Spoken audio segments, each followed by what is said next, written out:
non sans fracas. J'ai mis un petit peu de temps à me relever parce que pour moi ça a été très douloureux. C'est aussi à cette occasion que j'ai rencontré David, qui m'a soutenu et surtout aidé par une thérapie brève.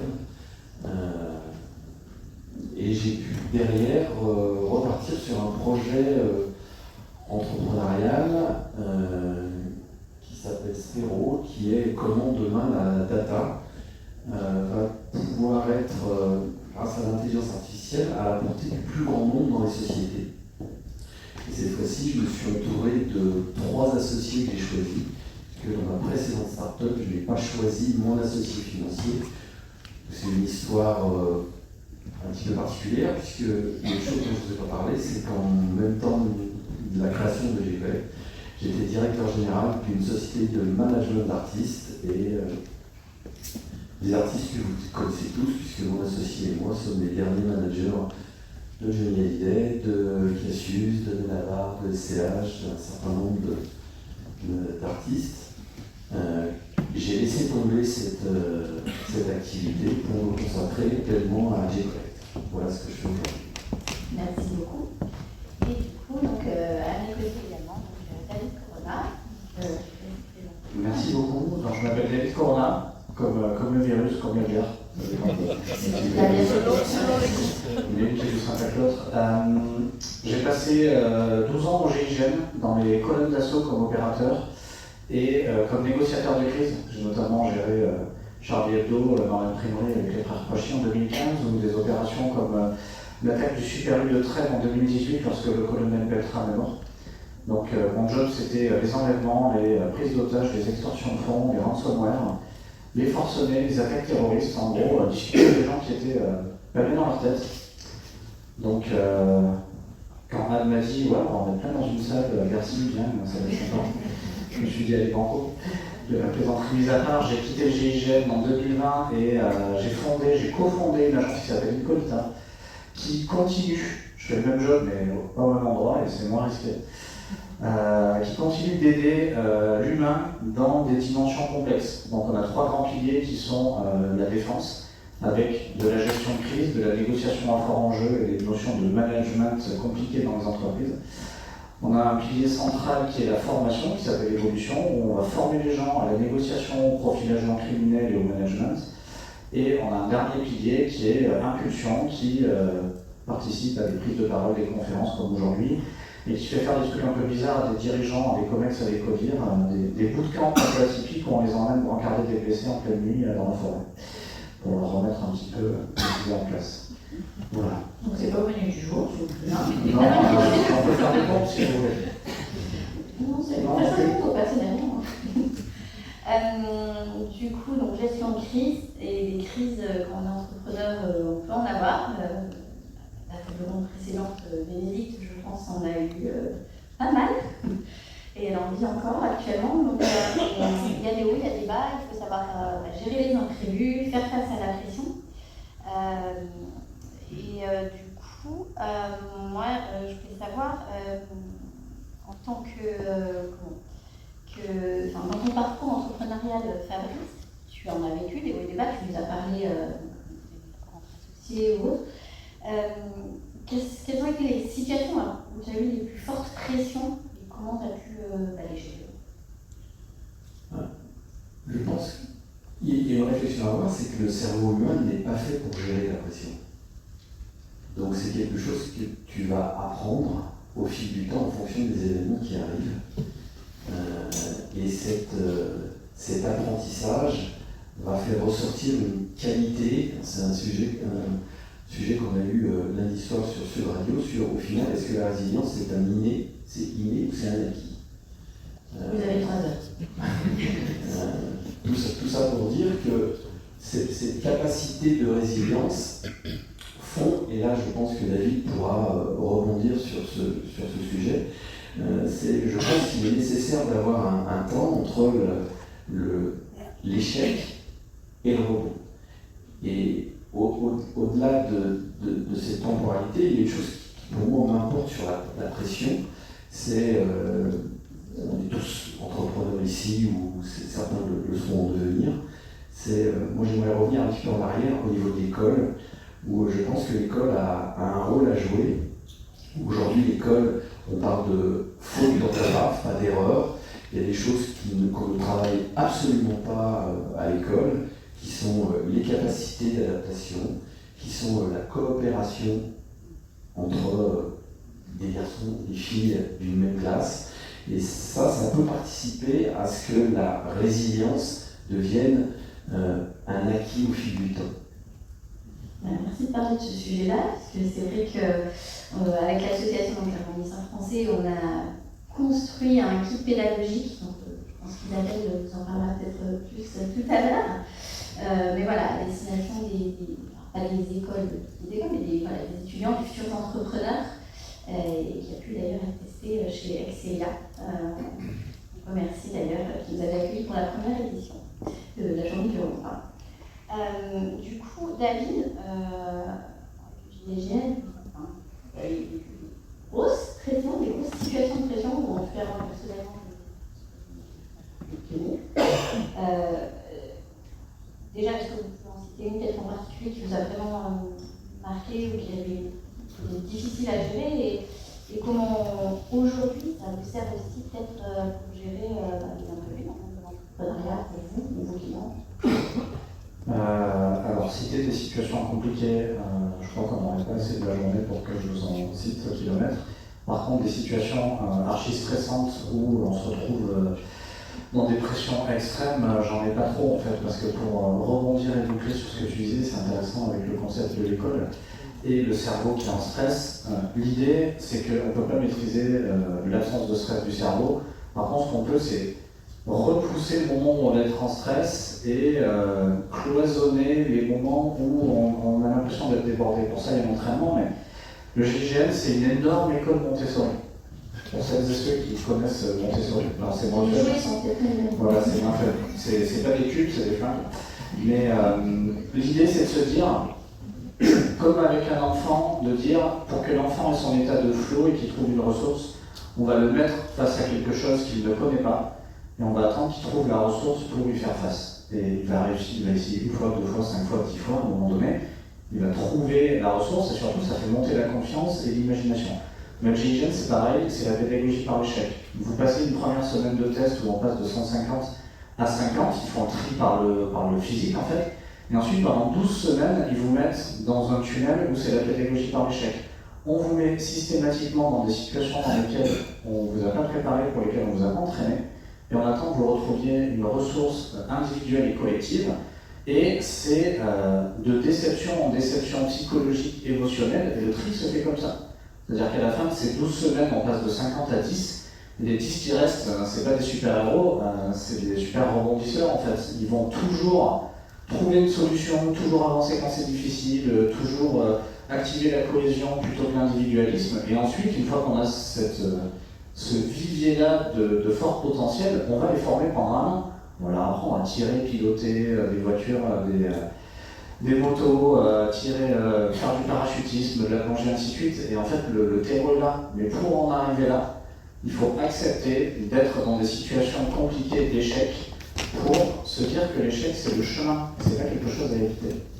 Par exemple, et je vais finir là-dessus, quand vous apprenez à conduire à l'auto-école, normalement, on vous apprend à regarder votre environnement, à respecter vos distances de sécurité. Et quand vous arrivez sur un obstacle, vous essayez de freiner au bon moment, et puis si vous êtes un peu court, tout court, vous freinez un peu plus, vous vous crispez sur le volant et vous priez pour que vous ne percutiez pas le véhicule. Quand vous rentrez au GIGN et qu'on vous apprend à piloter des voitures, on déconstruit complètement ça. On vous dit de toute manière, à 240 sur l'autoroute, ça ne sert à rien de freiner. Le temps que tu comprennes qu'il faut freiner, tu auras traversé 3 voitures devant. Donc arrête de regarder l'obstacle, regarde les trous à côté de l'obstacle. Regarde les échappatoires.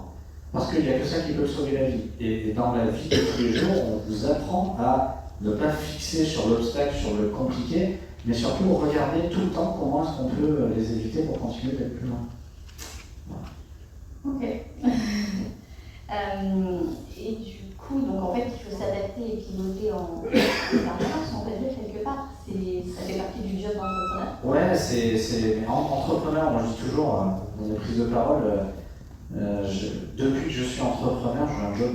Avant, je m'amusais avec des copains, je buvais des cafés, j'étais en hélicoptère, c'était cool. Maintenant, je dois trouver des clients, être propre dans mes livrables, payer des salariés, maintenant j'ai un vrai job. Donc effectivement, il faut à un moment donné accepter de se confronter à cette réalité-là pour sortir par eux. Ok, merci beaucoup. Fabrice, du coup, tu as géré les produits que tu as traversés. Qu'est-ce qui t'a été utile? Qu'est-ce qui t'a donné la motivation aussi de continuer avec Xpero aujourd'hui? Une des choses essentielles, c'est de mettre de la distance par rapport aux événements qui surviennent, d'accepter ses propres émotions, de travailler aussi à partir de l'émotion de l'autre, de ton entourage, de tes associés, de tes collaborateurs. Et face à la gestion de l'émotion, l'accepter, c'est ce qui permet, à mon sens, de prendre du recul. Et il y a toujours une question que je me pose, c'est au final, si je me plante, qu'est-ce qui va m'arriver? Qu'est-ce qui va arriver aux autres? Et il est parti, Michel Coury, et ce qu'il disait était très juste en préliminaire de cette réunion. C'était qu'est-ce qui est grave, qu'est-ce qui est pas grave. Au même titre que lui, il a eu un accident cérébral, moi j'ai fait 5 mois de coma suite à un accident de moto. Et quand vraiment c'est très très dur, la pression est là, je vais chercher dans les souvenirs, au final, comment tu t'en es sorti. Et c'est encore une fois la résilience ou la mise en avant du courage, la capacité d'adaptation fait que ces valeurs, mes valeurs font que j'arrive à ou passer entre les gouttes, ou anticiper suffisamment pour éviter les problèmes, sachant qu'il y a des problèmes que tu ne peux pas anticiper et des problèmes qui surviennent du jour au lendemain. C'est ce que j'ai vécu avec les collègues, qui fait que là, c'est tu prends un coup sur le museau et il y a tout un processus de deuil à réaliser entre je ne sais plus quel est l'ordre, le refus, la colère, le déni, et puis ensuite l'acceptation. Et dès l'instant où tu l'as accepté, tu es à même de pouvoir passer à autre chose. Donc c'est ce temps nécessaire entre l'échec et la capacité à rebondir. Merci. Et du coup, donc l'acceptation, pour des situations, on va dire, qui nécessitent une réaction urgente, type un conteneur bloqué ou autre. Alors, non, ce n'était pas des containers bloqués. Ça pouvait être des bugs dans des workflows informatiques. Ça prend un petit peu de temps, il faut accepter que ça prenne un petit peu de temps. Si c'est travaillé, encore une fois, tu as la pression du bug, du problème. Si toi tu transmets cette pression à tes équipes, il y a un moment où tout est paralysé. Et la solution, elle va prendre plus de temps à trouver.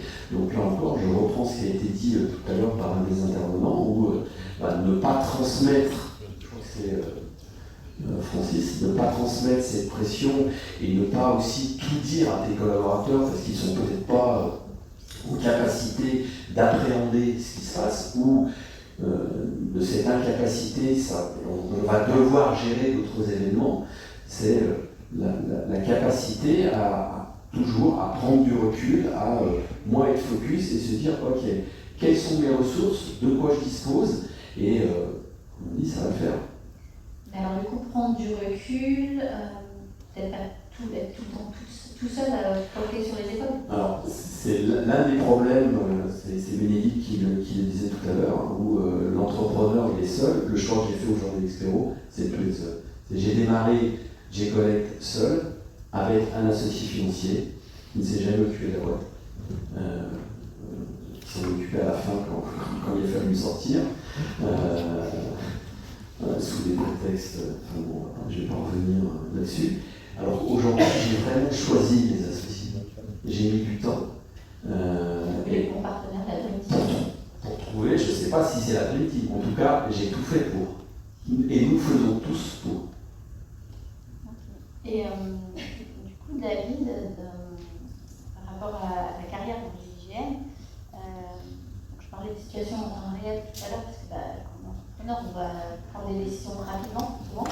Je ne parle pas forcément du courrier de l'URSSAF qui arrive dans la boîte de lettres, mais voilà. Quel conseil vous donneriez aux entrepreneurs, lorsqu'un plan ne se déroule pas comme prévu? L'idée, c'est d'avoir. Il y a quatre piliers de la préparation, qu'on soit sorti de haut niveau dans les forces spéciales ou chef d'entreprise ou dirigeante. Il y a la préparation psychologique émotionnelle, qu'est-ce que j'imagine qu'il va se passer, comment je gère mon stress, mes émotions, ma confiance. Il y a la préparation physique aussi, est-ce que vous manquez de sommeil, est-ce que vous mangez bien, il y a des trucs basiques mais qui nous font descendre dans la pyramide de Maslow à des seuils où on est plus opérationnel, plus efficace et plus en capacité de diriger les gens et d'avoir de la fonctionnalité dans votre poste.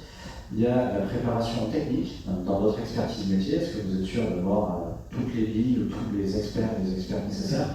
Et puis il y a la préparation de process en fait. Est-ce que j'ai imaginé, et je rejoins ce que disait Fabrice, quand un truc arrive et qui est compliqué, tout de suite, plutôt que de fixer l'obstacle, je regarde les latéraux et je me dis c'est quoi le pire.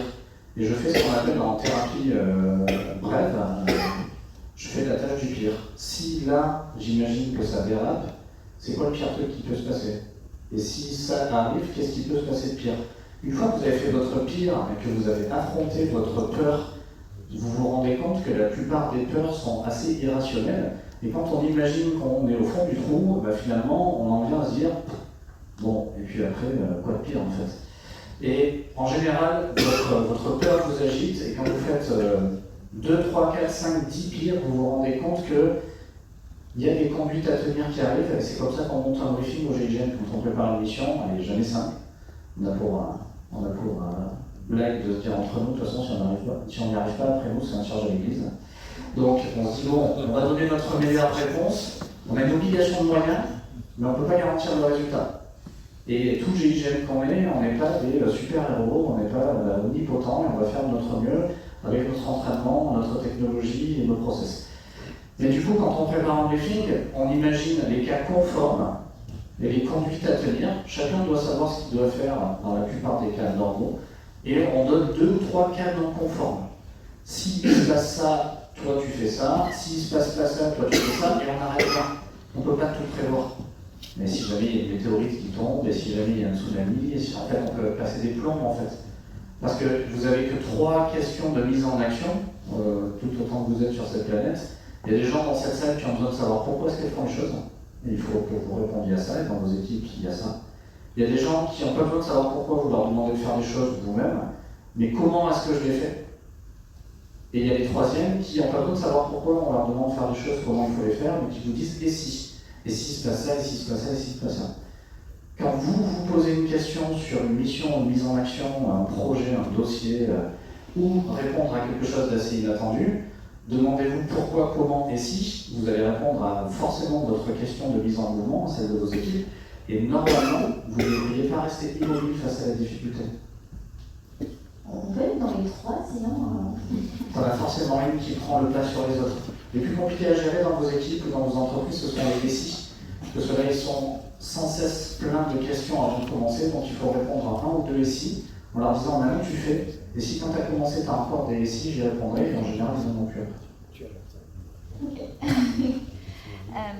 Donc du coup, j'ai préparé, j'ai les émotions, j'ai les physique, s'entraîner en fait pour mieux gérer les situations de crise. Fabrice, tu es préparé, on va dire un peu différemment, professionnellement, à affronter les imprévus.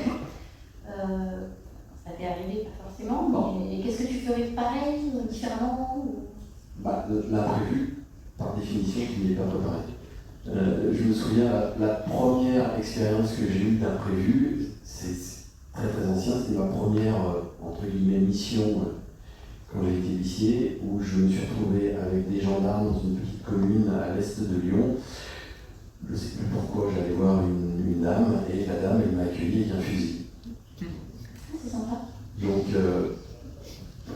collègue de l'époque, David. C'est que ça Tu fais des trucs fun et tu m'appelles même pas. Les collègues ont été assez surpris, et j'ai dit à la dame, qu'on fait maintenant? Qu'est-ce que vous voulez faire? Moi, je peux rien faire, je suis de l'autre côté du fusil. À part vous parler, je peux rien faire. Donc, c'est aussi cette capacité d'adaptation, de faire face à l'imprévu, au même titre que tu vas, t'es le fondateur de la boîte, c'est toi qui as la vision, tu vas à une assemblée générale pour approuver les comptes, et tu te retrouves avec un huissier pour le coup de la table, tu es débarqué par l'associé majoritaire qui ne comprend rien au job que tu fais, qui pense parce que tu as signé un contrat que ça va être l'Eldorado dans les mois qui viennent, et l'huissier te demande de remettre les clés, les cartes bleues, les chéquiers, et tu dis mais en fait on plus de toi. Donc comment tu peux te préparer à ça? Tu peux pas te préparer à ça. Non, c'est plus violent. C'est plus violent. Je pense que les mots, les postures sont beaucoup plus violentes que les armes. Et cette violence, effectivement, il faut arriver avec le temps, parce que ça reste des traumatismes, les évacuer. Une fois que c'est évacué, tu as même de pouvoir passer à autre chose. Il y a tout un travail psy à faire pour évacuer tout ça. Je ne connais pas de super-héros à part dans les BD et les films. Mince. Je change bien, je me rencontre aujourd'hui. Et je pense que j'en rencontre plein tous les jours en fait. Pour moi, les entrepreneurs, de manière générale, tous des héros en fait. D'oser. Une fois, j'ai lu que le métier le plus dangereux du monde, c'était entrepreneur. Il faut oser, il faut se lancer, il faut rebondir, pivoter. Et je vais Juste un aparté, imagine, en 2 ans, quand j'étais DG de cette boîte de management, tu perds l'artiste que tous les Français connaissent, même quand bien même il était malade, mais c'est arrivé très brutalement, et 6 mois plus tard, il perd un deuxième artiste connu. Donc c'est lourd, mais tu dois continuer à avancer. Donc, comme vous le savez, vous l'avez compris, on ne peut pas tout anticiper. Il faut être prêt à être surpris dès qu'on se lancer, à perdre des choses, à rebondir. Et du coup, pour rebondir, il faut aussi savoir être prêt à réagir à tout moment, en fait, que ce soit faire face aux fameux containers, face à des associés qui veulent sortir d'entreprise ou autre. Est-ce que vous avez un conseil, peut-être un message clé tous les deux résumer, conclure? J'en ai tellement. Mais là, quand tu me dis ça, je pense à une phrase que nous disait notre instructeur de tir pour devenir sniper. On suit une très longue formation de tir longue distance au GIGN. Tous les opérateurs sont snipers en fait. Et il nous dit, si vous voulez survivre dans votre job, vous allez devoir répondre à 2 seules questions. Et il faudra répondre oui à ces 2 questions 24 heures sur 24, sinon vous allez crever rapidement.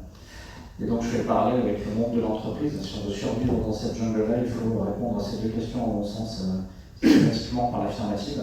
La première, c'est est-ce que je suis protégé? Donc est-ce que je suis camouflé derrière un bouclier, derrière un arbre, derrière un mur, mais est-ce que j'ai les bons associés? Est-ce que mon plan financier est OK? Est-ce que j'ai assez de trésorerie? Est-ce que je suis avec les bons partenaires? Est-ce que j'ai le bon produit, le bon business plan? Est-ce que je suis protégé juridiquement, légalement et ainsi de suite? Et la deuxième, c'est est-ce que je suis utile? Est-ce que ce que je fais sert à quelque chose? Est-ce que ce que je fais me sert à moi et sert à la mission? Et donc il y a des moments où effectivement on met de l'énergie dans le mauvais sens ou de manière contre-productive ou inutile. Et si vous répondez une seule fois non à ces 2 questions, changez un truc pour le transformer en oui, et normalement, vous allez aller assez loin dans de bonnes conditions, en tout cas dans de moins mauvaises conditions que si vous n'avez pas répondu oui à ces 2 questions. Oui. Merci. Merci. Et peut-être le mot de la fin. Ça rejoint ce que disait David, c'est est-ce que tu prends plaisir dans ce que tu fais et est-ce que tu as confiance en toi?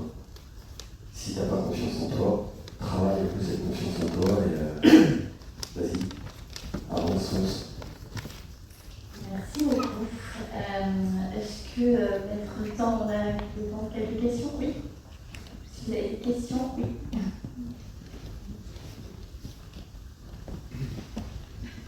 Bonjour, Quentin, enchanté. Je voulais rebondir sur quelque chose que vous avez dit tout à l'heure, David, sur le fait de faire des erreurs. Aujourd'hui, en tant que jeune, on a beaucoup de structures d'accompagnement pour porter nos projets et les développer. Mais aujourd'hui, j'entends beaucoup à travers ces structures, ou même quand je rencontre des VC ou des investisseurs privés, que nous, dans notre projet, on manque de seniorité et qu'il faut qu'on arrive à s'entourer de personnes plus seniors qui ont pris les gifles avant nous pour nous éviter de les prendre et nous faire avancer. Mais moi, je me demande aujourd'hui si la meilleure solution pour avancer comme il faut, c'est pas de les prendre nous-mêmes. C'est la question que je me pose aujourd'hui. Moi j'ai une question à ta question, c'est mettre des seniors avec des juniors, ça rassure qui en fait? Ça rassure pas les juniors en fait, ça rassure ceux qui ont mis de l'argent sur les juniors à travers les seniors. Mais si tu as un gamin par exemple, quand il apprend à marcher, il tombe entre 2 et 3 000 fois. Mais si ton gamin, tu lui tiens la main en permanence pour pas qu'il tombe, 12 ans, ton gamin, tu continues à lui tenir la main. Donc il y a toujours un ratio entre j'ai mis de l'argent et j'ai besoin d'assurer mes arrières et je ne vais pas moi payer pour que toi tu fasses des erreurs et tu apprennes. Donc je mets des seniors, mais tout dépend. Pourquoi est-ce qu'ils sont là ces seniors? Est-ce qu'ils sont là pour marcher devant toi, pour être derrière toi et t'accompagner, ou est-ce qu'ils sont à côté de toi pour que tu te les prennes ces claques et qu'ils évitent les plus graves et qui t'aident à surmonter les moins graves? Pour moi c'est une question de positionnement et d'intention. Il n'y a pas de problème à ce qu'il y ait des seniors, on a tous des parents dans cette salle qui nous ont évité des choses, qui nous ont dit qu'ils allaient nous éviter des choses parce qu'on était des sales ados, comme tous les ados, on leur a dit non, t'as rien compris, je le fais, on s'est pris une tarte, on a dit ouais, en fait, t'as raison. Et ça, c'est ok, mais dès que tu mets l'enjeu financier avec des fonds, des VC, ça devient compliqué, mais il faut arriver à grandir parce que à un moment donné, il faut que tu prennes de l'expérience, de l'épaisseur pour être un senior pour d'autres juniors. Donc c'est aussi à toi, à un moment donné, à nous, d'arriver à s'affirmer, d'arriver à être en coopération et à l'épaule de quelqu'un plutôt que d'être surprotégé et de ne pas grandir. Si je peux compléter ta question, je pense que ce que tu dis est juste pour les premières années de la création d'une start-up. Et si tu as la chance d'avoir une start-up, une entreprise qui commence à croître, il y a un moment où les investisseurs, quand tu vas commencer à attaquer des séries B, des séries C, oui, tu ne pourras plus diriger ta boîte parce que tu ne sais pas tout faire et on ira chercher des compétences autres que les tiennes pour pouvoir faire croître ta société, aller à l'international. Donc je pense que je ne vais pas employer le terme de seniorité, mais de gens, de personnes qui ont plus d'expérience que toi seront nécessaires et c'est ce que vont rechercher les investisseurs. Bonjour. Une autre question à David Philippouski. En fait, moi je m'intéresse toujours à la notion de un chef d'entreprise, il a à la fois une mission personnelle, une envie personnelle et une mission collective qui est de développer l'entreprise. Et dans votre cas, il y a une mission collective qui est de représenter l'État, de défendre des personnes, etc. Et puis il y a votre désir à vous disiez qu'on n'est pas super-héros, mais il y a certainement une volonté personnelle de faire quelque chose. Je voulais savoir quelle était la part de l'un et de l'autre, et quand vous étiez dans une mission, qu'est-ce qui vous animait, qu'est-ce qui vous motivait? Moi je crois qu'au final on n'a que des raisons personnelles. Parce que même les raisons collectives, elles nourrissent une raison personnelle. Qu'est-ce qui fait que je me mets dans l'associatif ou dans une ONG? C'est parce que ça m'apporte de la confiance, ça m'apporte de la joie, le fait de partager. Et ça en négociation on appelle ça le but motivationnel. Toutes et tous dans cette salle, depuis que vous êtes nés jusqu'au jour où vous allez mourir, vous avez fait ou dit des trucs, pas fait ou pas dit des trucs, parce que dans une minute, une semaine ou 10 ans, ça va vous apporter quelque chose. Ça va vous enlever une souffrance ou ça va vous rapporter quelque chose dans votre positionnement de quel papa je suis, quel mari je suis, quel chef d'entreprise je suis, quel humain je suis sur cette planète. Et en fait, on n'a qu'un seul truc, c'est des buts motivationnels personnels et on les assouvit avec du collectif, de l'amour, de la joie, de la liberté, de l'éducation, tout ce qu'on veut. Et effectivement, on est toujours en train d'osciller. À un moment donné, tu choisis des cadres dans lesquels tu t'épanouis, où tu apportes quelque chose au monde qui, au final, devient ta vraie place sur cette planète et t'apporte un truc à toi. Donc, pour moi, il y a un truc assez flou, c'est même pas du 50, du 70, c'est juste des alternances de moments où tu es en priorité à l'autre et tu reviens en priorité à toi. D'ailleurs, il y a un modèle très intéressant qui s'appelle les spirales dynamiques de Graves, qui raconte ça. Comment est-ce que l'être humain, on parle souvent de comment est-ce qu'un enfant grandit, de 3 à 5 ans, de 7 à 9, mais on ne parle pas du tout de comment est-ce qu'un adulte grandit jusqu'à ce qu'il meure. Et ce modèle-là, il s'applique aux sociétés, depuis la nuit des temps avec la antique jusqu'à aujourd'hui, et il s'applique à l'adulte dans son avancée dans la vie. Et moi je pense que c'est juste une alternance, et pas forcément une grandeur ou autre chose. Je ne sais pas si ça répond à ta question. Albert Schumann, c'est le booster pour revenir à la question des mentors. Le délai moyen pour passer de CID à série A ou série B aux États-Unis est la moitié de ce qu'on a en Europe. Et la raison, c'est quoi? C'est que dès le premier moment, les start-upers se font accompagner par des mentors, par des gens qui ont déjà fait le chemin. Et la grave erreur qu'on a en France, c'est de ne jamais le faire. Ou de se faire accompagner par des incubateurs qui malheureusement sont souvent des gens qui sont très expérimentés. Dans la réalité de l'entrepreneuriat d'un start-upper, je veux dire. Tant qu'on n'a pas monté une start-up pendant plusieurs années, on ne sait pas ce que c'est. Je suis désolé de le dire, mais j'en rencontre plein qui passent leur temps à expliquer ce qu'ils font, mais en fait, ils ne savent même pas de quoi ils parlent.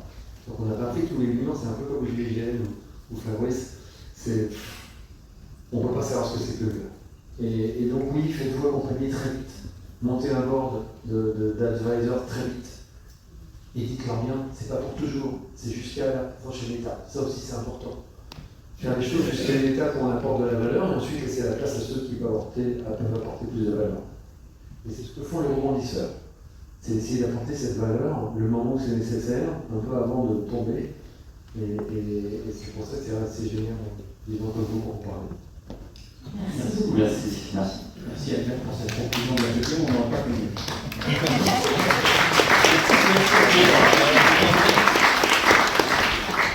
Merci beaucoup. On va poursuivre.